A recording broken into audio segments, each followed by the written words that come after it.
On this episode, Stefan, Indy, and I wear the same clothes. I talk about drinking and where Instagram's going.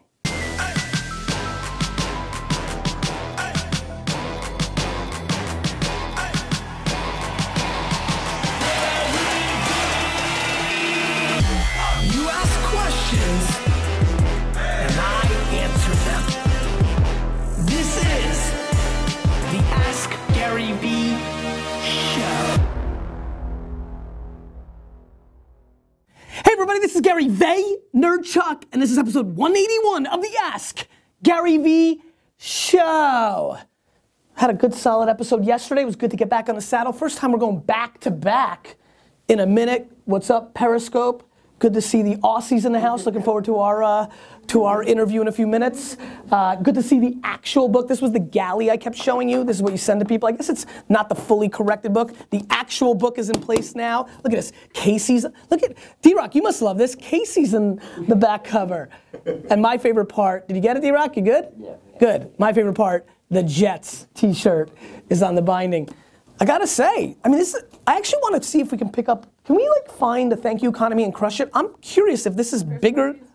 I feel like it's bigger than both of them combined. By the way, the index I just looked at, I like that Yik Yak is on page 155 and 171 to 172. Oh, Zuck's made it, page 170. This section. How about this? The crossword. This is gonna be interesting.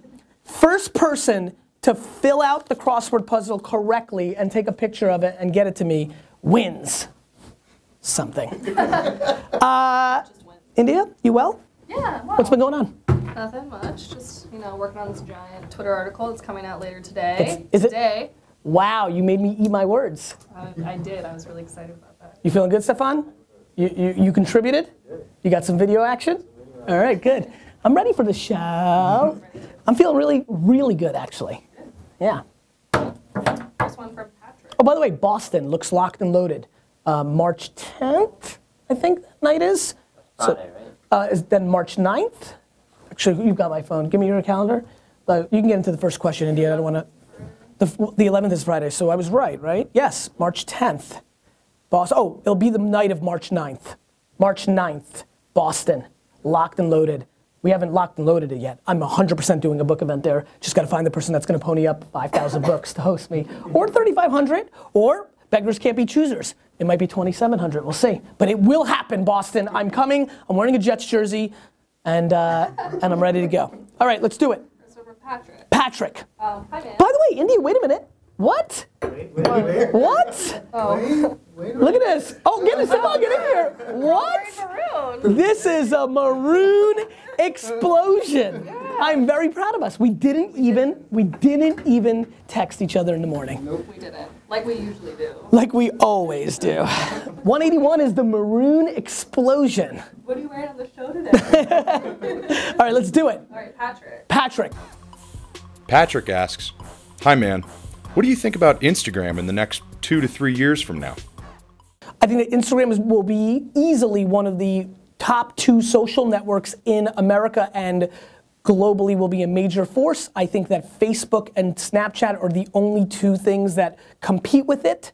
And I think that anybody who right now isn't spending a disproportionate amount of time trying to figure out the hashtag culture, the Instagram ad product, your organic Instagram posting, working with Instagram influencers is making a huge mistake to not set their business up properly in a 2018, 2019 world. So I'm massively bullish all in. It's one of the biggest reasons I think all of you, whether you can only afford 1 share or 1,000 shares, I think Facebook does extremely well because of the revenue that we haven't even seen the real revenue come in from Instagram yet.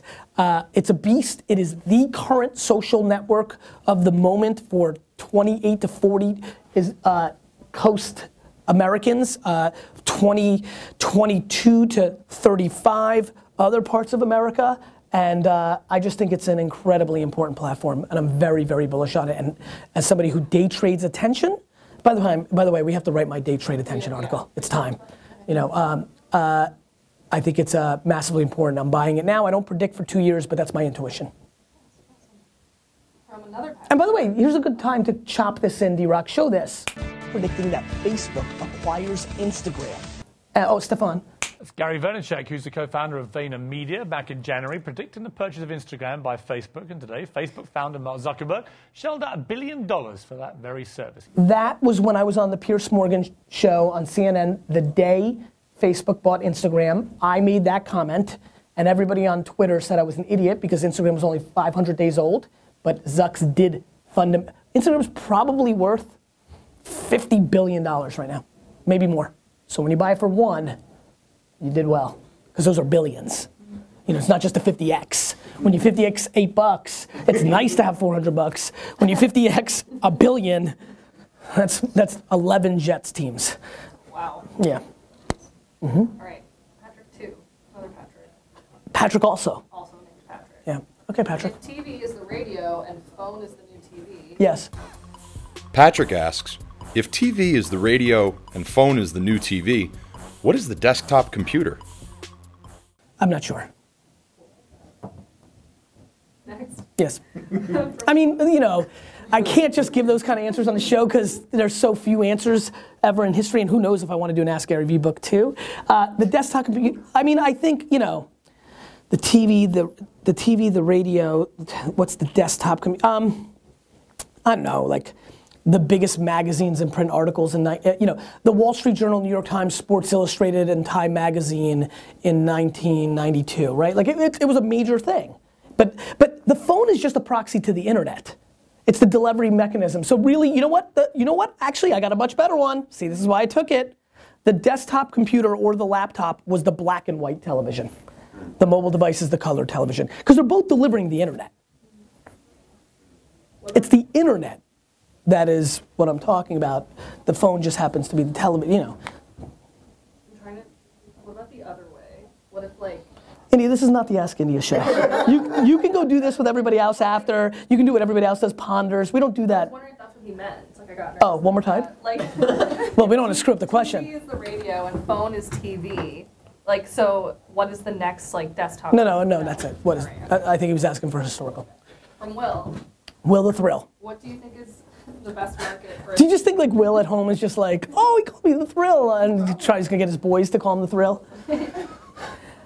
Will says, hey Gary, what do you think is the best market for a teenager to start selling things? Instagram. Instagram is, and Snapchat. Instagram and Snapchat. Instagram's really happening. I mean, there are kids on Instagram making bank selling sneakers. Like tens of that. Do you know how much money I would make if I was born during this era? If I was 13 now, I used to have to go to like the store and I didn't have a license.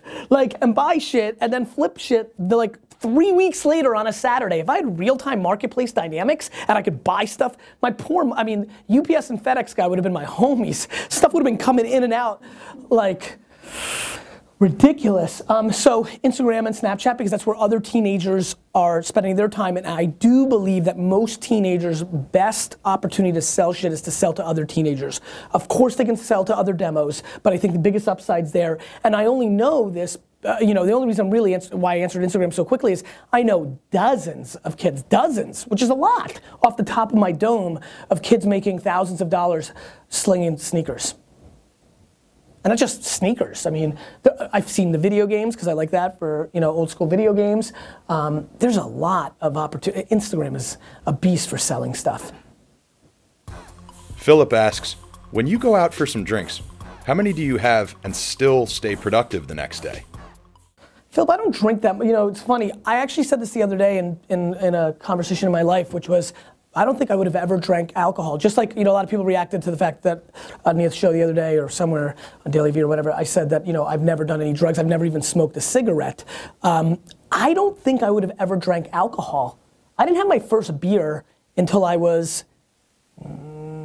19, you know, like, and I probably drank like 20 of them. Like I used to like talk about milking a beer at like a party, like when you were 20, like my shit was like not warm, it was like a hot spring, you know, like I don't really love alcohol. I learned to love wine. It's weird, I've weirdly started liking really well-made mixed drinks. Like the bartender culture of New York helped that, so like bourbon, things of that nature. Like, but I don't love alcohol, so what was the question? How many drinks? Like once, you know what actually does get me drunk? The last 3 times I've been drunk, sake. I love sushi so much. It's in such little portions, and usually when I have sushi, for some weird reason, it's usually a Friday or Saturday night, and I'm usually with Lizzie or very close friends, and so I'm more relaxed, and I go, and sake gets me twisted. But besides that, you like that so much? Yeah. Thanks, man. I don't know. So, by the way, right now I'm on a hardcore diet. I don't know if you guys have noticed, but I've lost like a good 5 pounds in the last 3 weeks. Have you noticed a little bit, India? Yeah. Thank you. And so, yeah, I really have to say that nothing really gets me excited about drinking alcohol. Like, it's not something that's part of my culture. And so I'll drink a glass of wine or 2 when I'm not in this hardcore diet stuff. And it's super easy to be productive because that's, you know, I grew up from 22 to 30, I was tasting 100 wines a day, and my tolerance is stunningly through the roof because of all that. And so, yeah, that's it. It's probably also stemmed from like on Daily V, it's like drinks meeting, because you have like 10 a night. Yeah, they're all drinks meetings, but like last night they were all like seltzer with lemon and lime. Last one from Matt. Is it? This is the last one, yeah. 4? No, I did 5. There were 2 people named Patrick. I know that, thank you. Matt asks, what are your thoughts on employee retention in the digital marketing industry? Is the high turnover normal?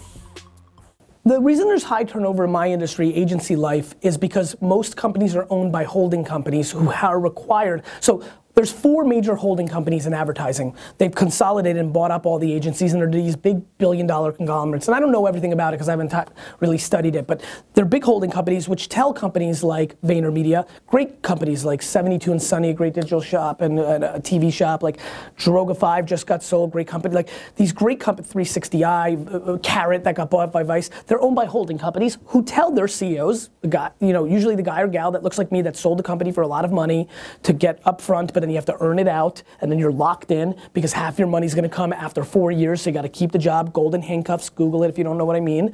And so they tell them you have to run your company at a 27% gross margin or 23% gross margin. You know, if I had to do that tomorrow because I wanted the big cash out, I'd probably have to fire 100 people. And then what happens is the inevitable thing that looks like this. You know, you have a superstar youngster that's growing up within the organization, and you guys have lived this, so many have gone from, you know, making very little to making more and more and more, right? You inevitably don't promote them for a year or 2 because you can't afford to, because the only rule is you've got to make 23.7% gross profit. The only rule. And so the reason there's huge turnover is because the best people don't get compensated fast enough. Nobody who's running the company has long-term ambitions because they've already sold out and they're only trying to stay there for 3 or 4 more years and maximize their bonuses and their money, so they're making the decision. And so like anything in life, everything stems from top. It's why I always say on the show, and why I said yesterday in front of the whole company, everything is my fault. And that's true in these scenarios. And so this has been a huge advantage for my company. I'm able to do what I'm doing because I want to build an evergreen company forever. And so I'm able to treat, I'm able to deploy meritocracy, and if that comes at my expense, it comes in my short-term expense, but 15 years from now, out of happiness and financial, I'll win. So that's why that's happening, and so because they don't want to pay, and because they run a margin, they do a lot of things. They don't compensate people properly, they leave. They burn good people to the ground. You know what goes on here. I mean, you're in the trenches. If somebody's on a hardcore account that's tough, you know, we usually get them out of there a year later because they're just dying, but those companies don't usually do that because they just need to maximize, and they're actually incentivized to let you quit. And like, because then they're gonna replace you for less. And you know, so that's that. So the question was, I mean, what are your thoughts? Is high turnover normal? Yeah, it's normal because most of the companies are vigged in a game that creates a scenario for high turnover. And so, in general, I'm trying to push you guys 181 episodes deep if you've been along the ride, or if you're 20 episodes in, or if this is your first episode. The concept of the show is to always level up the thinking around business and entrepreneurship. This is an insight to why it happens, right? Everything stems from the top, always and forever. I promise you, your manager who sucks crap, the fault of that situation is the CEO. That's it. Always blame the CEO, because it's the CEO's fault. Cool. Question of the day. Do you like your CEO? You keep asking questions. I'll keep answering them. What's Andy doing? Creepo. What are you doing? Trying to get FaceTime. Trying to get some food with Alex? What, you need a buddy to get lunch?